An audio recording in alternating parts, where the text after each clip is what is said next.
Niggas had that EDD money, told you it won't last. Benzo. Y'all so bad, feeling so sad, niggas go past. They frustrated, niggas don't know about no scams. I ain't getting no EDD check.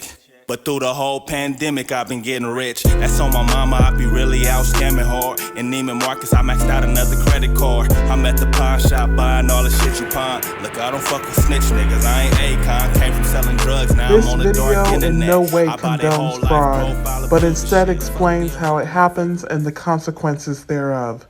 Scammers, beware. By the end of this, you'll reevaluate what you think you plan on doing. Now let's just get into it. First thing you want to do if you're trying to scam with gift cards is pick the victim and talk to them. Then, get them to believe that they were just sent money. Finally, the victim needs to purchase gift cards with the money they believe they were sent, and then hand over that gift card information. While it may sound simple, things can get kinda weird. Let's say you're down bad and now you want to take the risk. You shouldn't, but let's say. Oh, I'm broke, baby. I ain't got no money. When first making contact, you'll want to control how the victim sees you. How you decide to make contact can affect whether or not they believe you in the first place. The more removed you are, the less likely they'll take your word. We communicated through the internet and through the phones. Thomas then claimed he ran into legal trouble overseas, and Maria started sending money. He was framed, he needed a lawyer, he needed to pay bribes. Wire transfer receipts show Maria sent tens of thousands of dollars. When she contacted us, she still believed Thomas and her relationship were real. How much money have you spent so far helping him out? Close to $67,000.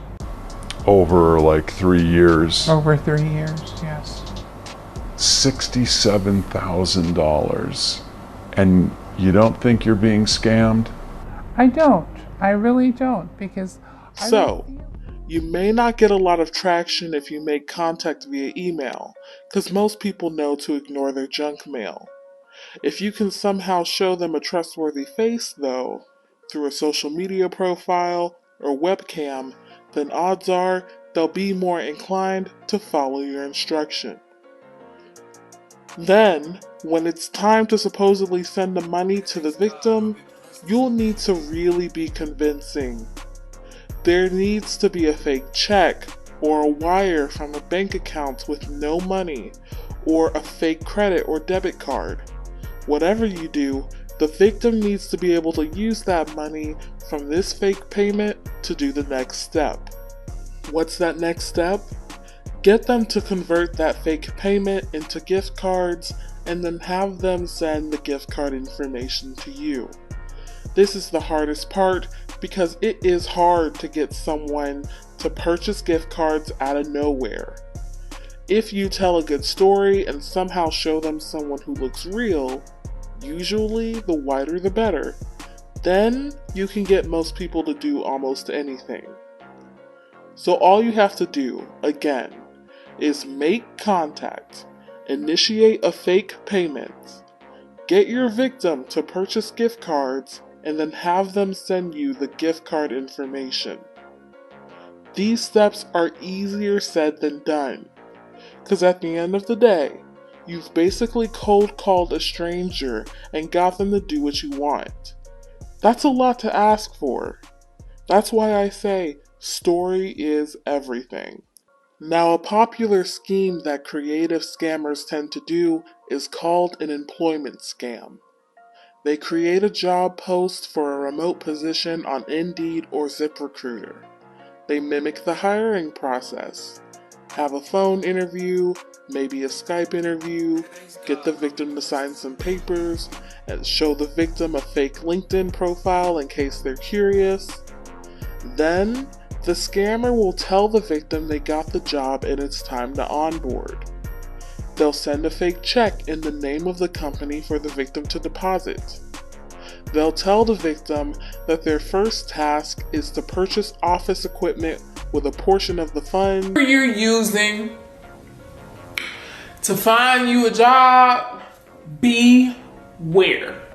The scammer, however, will have turned a fake check into real gift card money that they can use for anything, and then purchase gift cards for the company with the rest of the money. They'll say to purchase Visa gift cards or even Apple gift cards. Then they'll direct the victim to send the gift card information. Once they get that gift card information, it's over. The victim may never hear back from this fake company again, and their account will probably get closed.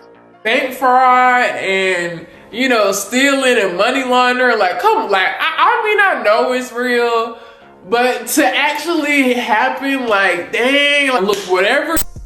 This particular scam, the employment scam, is really good for when folks are down bad, because people are much more likely to believe that they finally had luck with a job. This scam is also powerful because it wasn't a Skype video, it was Skype text. The victim is the first person to make contact. Nobody wants to admit that they may have gotten played, especially when they feel like it's their fault. I feel embarrassed. It's true. It happened to me. It could happen to you. Let me tell y'all what happened. So my ass, is on Indeed, ZipRecruiter, applying to all the jobs in the entire motherfucking world to try to get a job because I have to support myself now. So I need money. Girl, so tell me why. I get this fucking text message about the best opportunity in the motherfucking world. And you know what? Now thinking about it, actually, it's not even my fault yet. But $25 an hour, remote work, $20 an hour for training. I was like, oh, this is lit. Cool. So the interview was over Skype. And here comes a red flag, y'all. Messaging. And so our company, not going to say who it is, but that's, I guess, who they try to play as. Explain the position to me as if they know it left, right, and center. And then I was like, cool. And then they had me answer 10 questions. I'm a good interviewer, so regardless of the fact, I aced those fucking questions if it was a real job. And so, long story short, they kind of hired me that same day, kind of same hour kind of vibe. Explained to me that I need to essentially not pay for stuff, but they're gonna send me a check to essentially buy all the office material. I'm like, you know what? That sounds legit, I think. Anyways, I get my fucking offer letter. I sign that shit. They gave me all this government documents that I have to send in, all this government document shit. Red flags because the recruiter, y'all gonna be so mad. Tell me why the recruiter's email was fucking recruiting teammate 23 check. There's a problem with FedEx. We can't send the check over FedEx. If you can please, we can essentially send you a copy of it. You can print it out and essentially mobile deposit it. And I already know that's a scam because I already been down this route of mobile deposit scams once before, and I was like, oh, I just got scammed. Gift cards are also really good for scammers and bad for victims because they're easy to redeem, can't be disputed, can be used almost anywhere, and allow you to remain anonymous. That is, until the police catch on. Just ask Giada Lee of Fairfax, Virginia. Instead of an employment scam, the 26-year-old pretended to work for the IRS. They would also pretend to work for the Social Security Administration, Microsoft, and the DEA.